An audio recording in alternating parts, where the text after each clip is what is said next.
Innal hamdalillah nahmaduhu wa nasta'inuhu wa nastaghfiruh wa na'udzu billahi min sururi anfusina wa min sayyiati a'malina may yahdihillahu fala mudhillalah wa man yudlilhu fala hadiyalah wa asyhadu an la ilaha illallah wahdahu la syarikalah wa asyhadu anna Muhammadan abduhu wa rasuluh.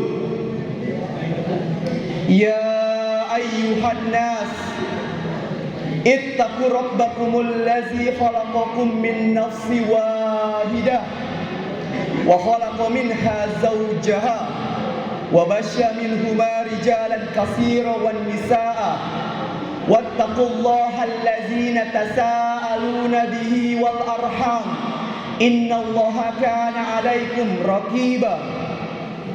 Ya ayyuhallazina amanu taqullaha haqqa tuqatih wa la tamutunna illa wa antum muslimun. Ya ayyuhallazina amanu taqullaha wa qulu qawlan sadidan yuslih lakum a'malakum wa yaghfir lakum dzunubakum wa man yuti'illaha wa rasulahu faqad faza fawzan 'aziman.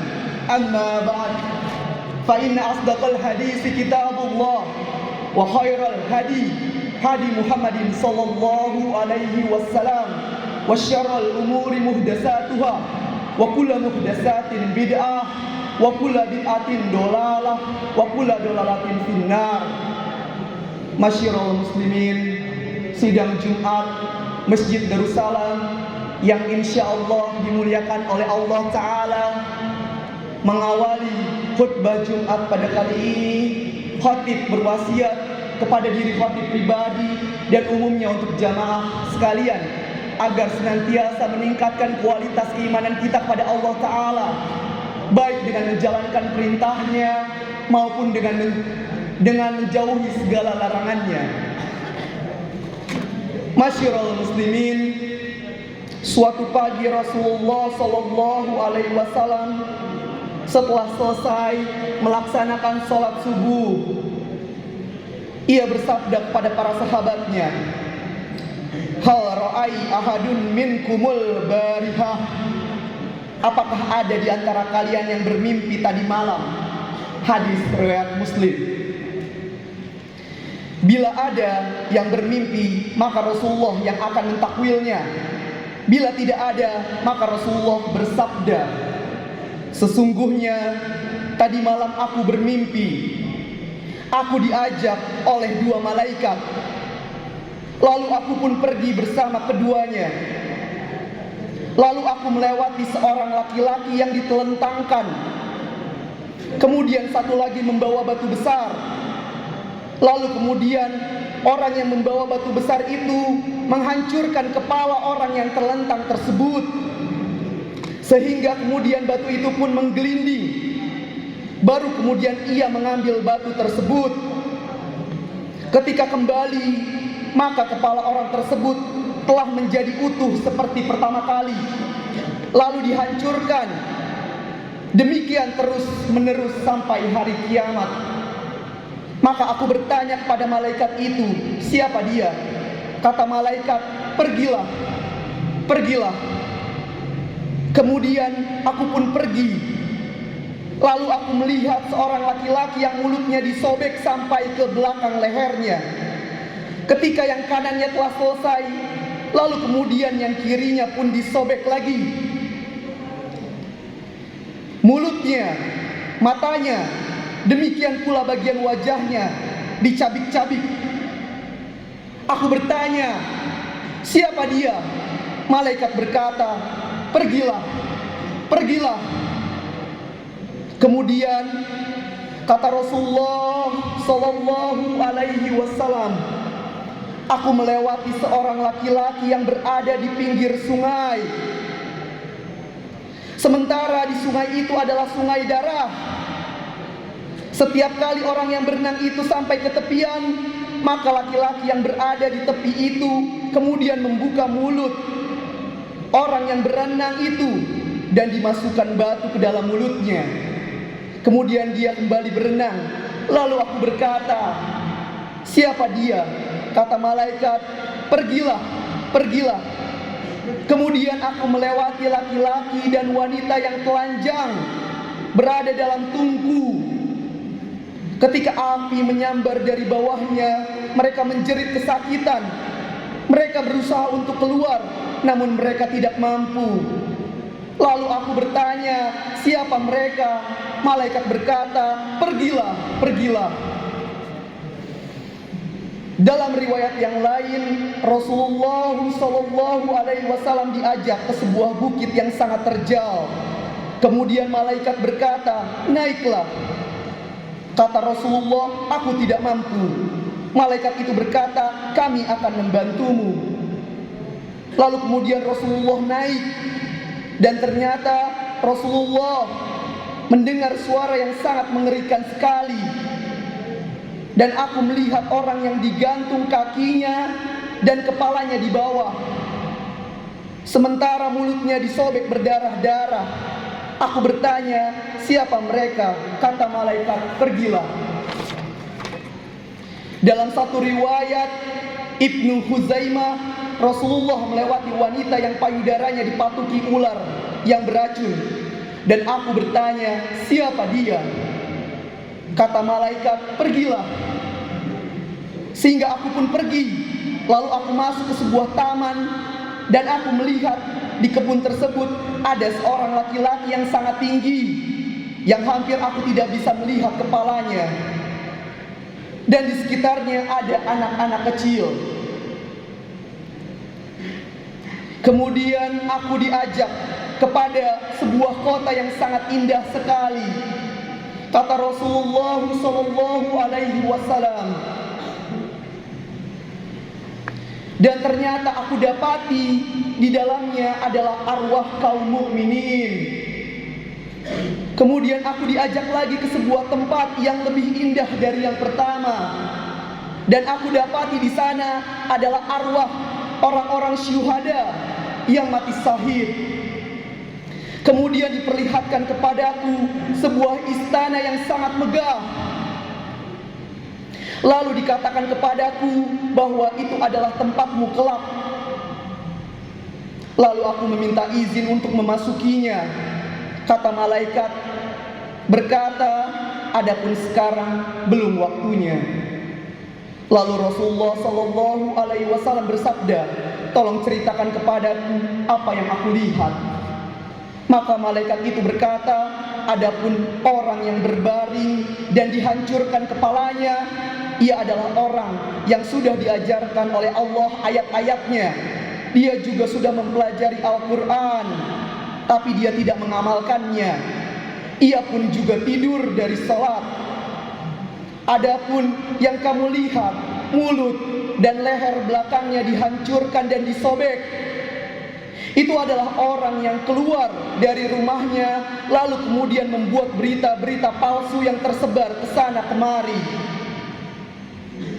Adapun yang kamu lihat, laki-laki dan wanita yang telanjang, itu adalah para pezina. Adapun yang kamu lihat, ia berenang di sungai darah, ia adalah pemakan riba. Adapun yang kamu lihat, tergantung, ia dengan mulut yang berdarah, adalah mereka yang berbuka sebelum waktunya pada bulan puasa tanpa ada uzur.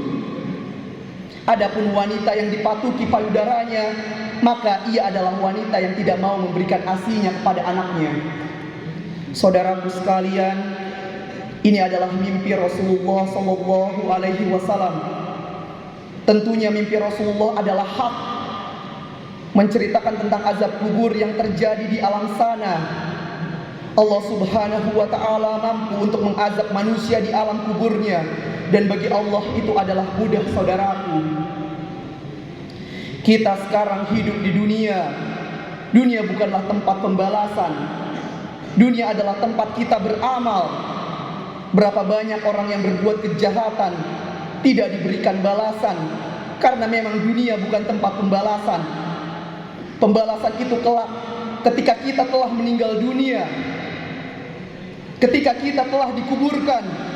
Di sanalah kita akan melihat pembalasan, terlebih ketika kita dibangunkan kelak di padang mahsyar.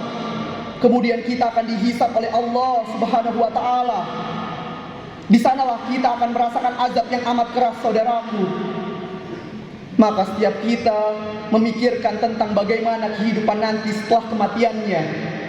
Kalau kita sekarang memikirkan bagaimana nasib kita di dunia, kita ingin hidup enak, kita ingin tidur nikmat, maka akankah setelah di kuburan kita akan diberikan kenikmatan oleh Allah Subhanahu wa taala?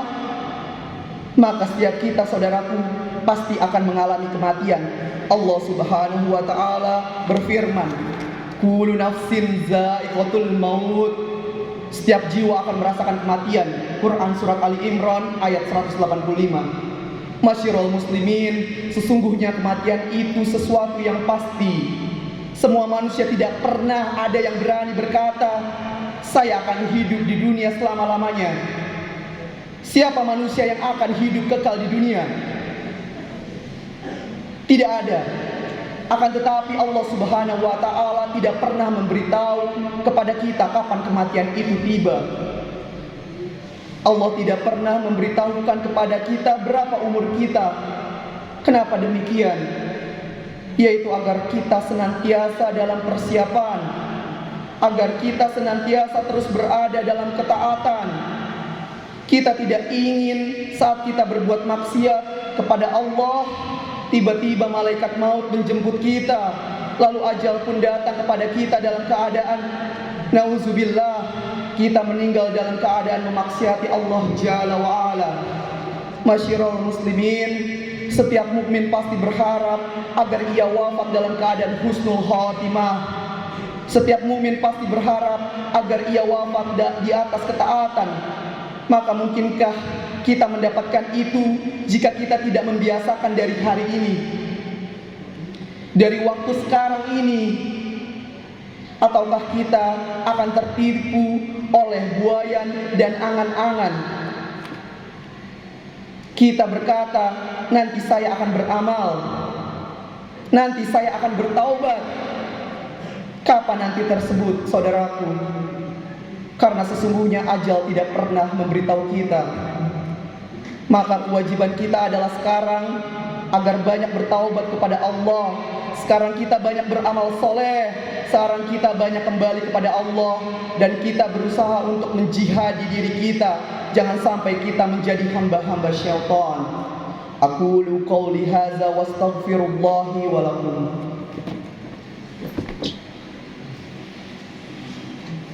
Allahumma salli ala sayyidina Muhammad wa ala ali sayyidina Muhammad.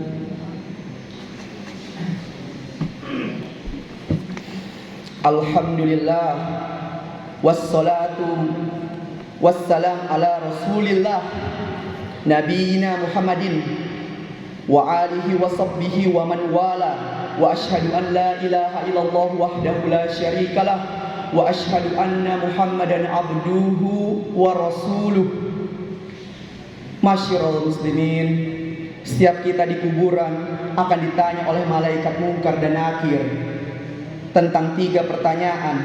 Man rabbuka, man nabiyuka, ma dinuka. Siapa Rabbmu, siapa nabimu, dan apa agamamu. Saat itu yang akan menjawab adalah amalan kita waktu di dunia. Tidak bermanfaat ketika orang mentalkinkan di atas kuburan kita, hai fulan, kalau kamu ditanya siapa Rabbmu, jawablah Tuhanku Allah. Percuma talkin seperti itu jika dia waktu hidupnya di dunia tidak pernah mengenal Allah, tidak pernah mengenal Rasulullah, tidak pernah mengenal agama Islam. Maka saudaraku, jika kita ingin selamat di kuburan dari pertanyaan Munkar dan Nakir, sekarang kita kenali siapa Allah, siapa Rasulullah sallallahu alaihi wasallam. Kenali agama kita, pelajari dan amalkan dalam hidup kita. Dengan seperti itulah kita akan selamat. Demi Allah, kuburan adalah penentu kita di akhirat. Dalam hadis Ibnu Majah, Rasulullah sallallahu alaihi wasallam bersabda, "Innal qabra awwalu manzilil akhirat." Sesungguhnya kuburan adalah tempat akhirat yang pertama kali. Fa inna jaminhu fama ba'dahu aisyaru minhu. Siapa yang selamat di kuburannya, maka setelahnya lebih mudah bagi dia. Wa in lam yanju minhu fama ba'dahu asyaddu minhu.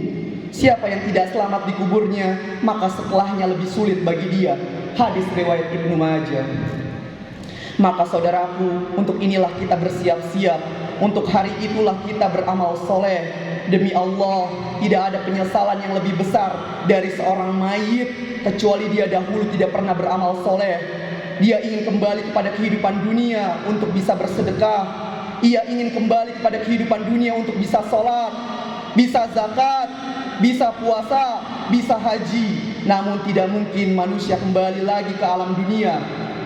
Maka sebelum penyesalan itu, saudaraku, sesali diri kita hari ini juga. Berusahalah kita semangat dalam kebaikan dan amalan soleh.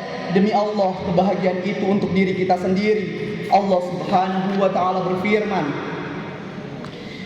"In ahsantum ahsantum li anfusikum wa in asa'tum falah." Jika kalian berbuat baik, maka kebaikan itu untuk diri kalian sendiri. Dan jika kalian berbuat buruk, maka keburukan itu buat kalian sendiri. Allah tidak diuntungkan dengan ketaatan kita. Allah pun tidak dirugikan dengan kemaksiatan kita. Innallaha wa malaikatahu yusholluna 'alan nabi ya ayyuhallazina amanu shollu 'alaihi wassallimu taslima. Allahumma sholli 'ala Muhammad wa 'ala ali Muhammad kama shallaita 'ala Ibrahim wa 'ala ali Ibrahim innaka Hamidum Majid wa barik 'ala Muhammad wa 'ala ali Muhammad kama barakta 'ala Ibrahim wa 'ala ali Ibrahim innaka Hamidum Majid. Allahumma ighfir lil muslimin wal muslimat wal mu'minin wal mu'minat al ahya'i minhum wal amwat. Allahumma wa tub alaina innaka antat tawwabur rahim. Allahumma inna nas'aluka al afwa wal afiyata fid dini wad dunyaya wa ahli wa mali. Allahumma inna nas'aluka al jannah wa na'udzubika minan nar. Allahumma inna nas'aluka al afwa wal afiyata fid dunya wal akhirat. Allahumma inna nas'aluka al afwa wal afiyata fid dini wad dunyaya wa ahli wa mali. Allahumma astur awrati wa amin rawati. Allahumma fadni min bayni yadayya wa min khalfi wa an yamini wa an shimali wa min fawqi wa a'udzu bi azamatika an ubtala min tahti. Allahumma atina fid dunya hasanah wa fil akhirati hasanah wa qina azabannar. Ibadallah, innallaha ya'muru bil adli wal ihsan wa ita'i dzil qurba wa yanha 'anil fahsya'i wal munkar wal baghi ya'izukum la'allakum tazakkarun.